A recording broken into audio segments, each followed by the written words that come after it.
defeito mesmo inicial desse aparelho, não liga, não liga, né? A23, vou pegar aqui a nomenclatura, ó. Samsung ali, A235F, aparelho não liga. Esse daqui ele possui aí 4 GB de RAM e 128 de armazenamento. A board ali facilita a informação. A gente já fez aí alguns reparos, né? E foi encontrado aqui um curto na malha VPH-PWR. É a malha ali que faz as alimentações aí do PMQAP, a malha que sai aí do IF que está aqui do outro lado, e a gente vai fazer aí a varredura para encontrar quem é o componente que está roubando aí toda essa carga, fazendo aí com que ela seja enviada para o terra e não permita que o aparelho funcione. Provavelmente nós vamos precisar usar aqui a técnica aí do breu, né, para encontrar quem é esse componente aí defeituoso.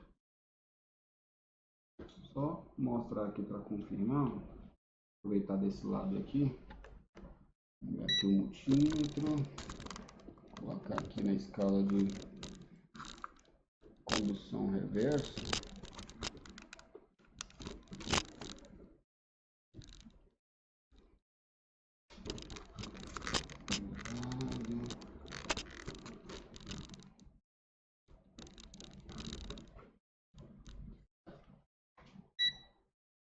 Pegar aqui a escala de continuidade, mais tranquilo para ouvir o bip aí, né? E aqui a gente tem a malha V-Bus aqui, não está em curto, né? Não está bipando. A gente tem aqui a V-Bat. Cadê? Pegar o negativo mais perto. Ó, a priori aqui a V-Bat também está em curto, ó. Vai ficar mais intenso aí as buscas, ó. A V-Bat ali está em curto. E a VPH-PWR aqui também, ó. A gente vê os capacitores ali de alimentação do PMQAP, que nem está aqui na placa, né? Estão ali todos bipando aí, já nos indicando possivelmente aí esse curto em 2 locais diferentes, ou talvez no IF que faz esse chaveamento aí para cima. O IF está aqui desse lado, então vou precisar cortar essa blindagem aqui para prosseguir com o reparo.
Música